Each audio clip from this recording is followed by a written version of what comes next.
short sellers, they're not going to stop at anything. They will put their portfolios in danger of going bankrupt before they cover on their short positions or before they even stop shorting the stock. The short interest today just hit all-time highs, and we're going to be going over all of that information as well as the Stonko tracker data, and most importantly the technical analysis and the Fed meeting, what to expect, because I think it's pretty clear that we're going to see a big bounce after the Fed meeting. I think there's an 80% chance we see a big bounce. So this is not all going to be factual information. Some of this around the Fed meeting is going to be my opinion because we don't have the information from the Fed meeting, but I think it's very logical what we're talking about here in this video. So take it with a grain of salt. I'm not a financial advisor. I am not a financial planner. I am just giving you guys my honest, open, and transparent opinion into this situation. But yes, there is a lot to be very excited about. So let's get into it, guys. Hit the like button for me if you have been holding your stock, if you're buying more, if you're excited.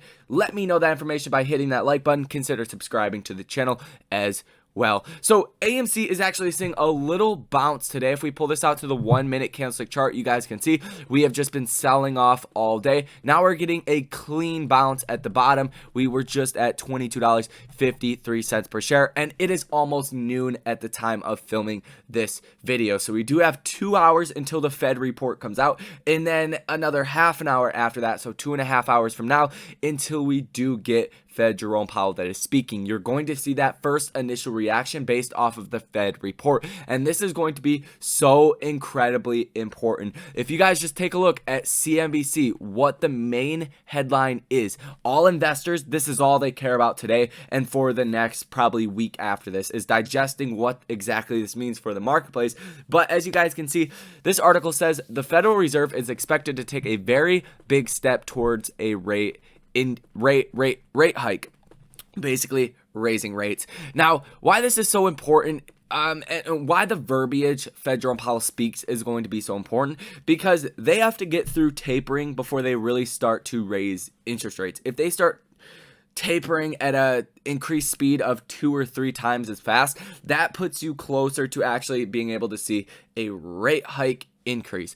But I don't think that is going to be the case. I think he's going to be hawkish yet dovish at the same time. From what I am getting, from what the market is pricing in, they are already pricing in a pretty hawkish Fed Jerome Powell, even possibly talking about raising interest rates in the first couple of months of 2022. But I don't think he's going to go as far as to say, me personally, and this is where this is only my opinion, I don't think he's going to go as far as to say we need to start looking at raising interest rates as soon as we possibly can. I don't think he's going to say something along those lines. I think he's going to say we have some time to wait it out to see what's going to happen with inflation, if we have to act more aggressively to combat inflation by raising interest rates.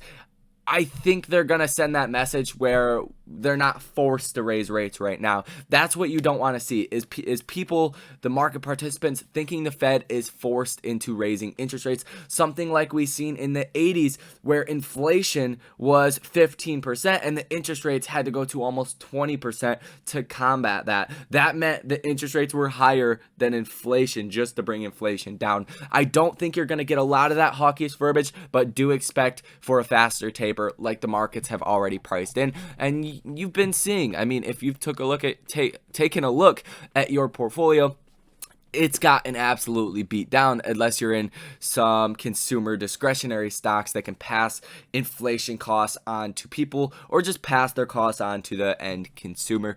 You've been getting beaten down. NASDAQ down almost 1%, S&P down 0.33%, and the Russell 2000 down 1.28%. And when the Fed does actually raise interest rates, your Russell 2000 stocks are the ones that are going to be hit hardest because they don't make as much money. They have to raise capital to keep growing their businesses a lot of the time, right? More times out of not, that's how they have to keep growing their smaller businesses. And if rates go up, it makes it harder for that to happen. So that's the situation. We're going to talk about what I expect from the technical analysis because that is very important, and that is also telling us a story as well. Now, let's get into the ortex data because this was shocker when I looked at this. 20.74% short interest of free float. Ortex is actually continuing to revise to the upside, and ortex is very conservative in their estimates. So I think this is more validation that the short interest is really closer to 25%. Shorts will stop at nothing. They will bankrupt their portfolios. This is an egotistical battle to make the apes not win. The only way we lose this is if people get paper handy and they start selling out in massive numbers, which is not happening. So the trade is still very much relevant compared now to where it was just a couple of weeks ago. Really, nothing has changed besides the situation has got a little bit more bullish as far as the short interest and what really matters with the trade. So we are looking at 106.47 million shares that are sold short. Like I said, that goes with the short interest, I believe, at about 25%. The real short interest in between 40 and 80% on any given day, right? That's with the hedge funds hiding their short interest on the option chain. The shorted shares well over 100 million, 120 million would not surprise me at this current point. Share utilization is at 78.29% and the days to cover at 2.49. So as this volume has been increasing, the days to cover has been increasing. That means if you're looking to short the stock, and shorts have been shorting the stock, once they want to get out of those short positions, it's not easy to do so. If all of them wanted to get out, it would take 2.49 days to do so. Even if a small percentage of them wanted to get out very fast, it would drive the share price up a lot because they would have to buy up all the shares people are basically willing to sell, and there's not very many people willing to sell is what the days to cover is telling us. Hopefully that makes some sense, you guys. Very, very bullish. Now, Stonko Tracker data. This is the key part of the videos that I've been making about this mega bounce, and I hope you guys really pay attention to this next part because we have a lot of puts that are in the money. We have a lot of calls that are out of the money, that were in the money, that have ran out of the money.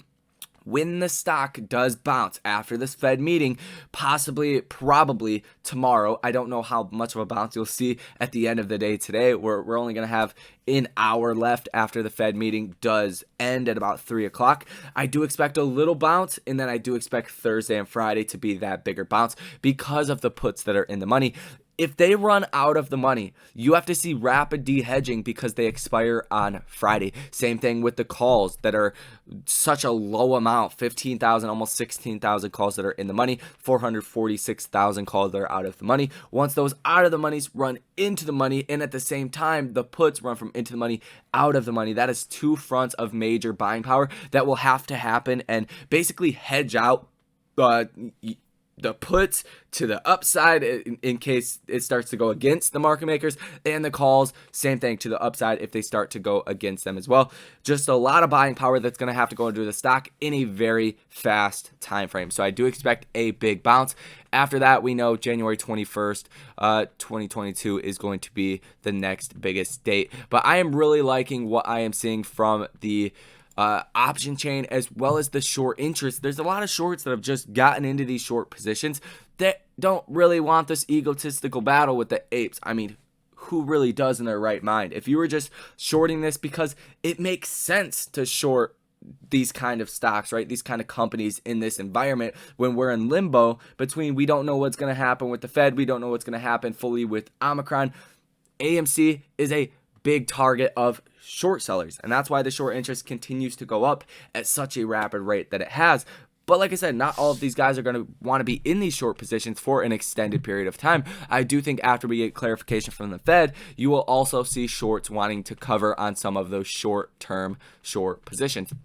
Now, let's talk about a little bit more of the technical analysis for AMC because we did see that solid bounce yesterday. So that really put us out of the danger zone for the most part. We did hit $20.23 at the lowest point. We've had the $20 level marked out on the charts for a very long time. Worst case scenario, I've been saying $17.50, but I don't think we're actually going to go under $20 per share. But this Fed meeting is going to be very important. If he is more hawkish than people expect, or even what I expect, one, I'll be very surprised because Fed Jerome Powell, he doesn't like to change courses too much. He's pretty straightforward with what he's trying to do and how he communicates with the marketplace. And to come out and say we got to raise rates in the next month or two, that's what would cause the market to sell off. I don't think that is going to happen.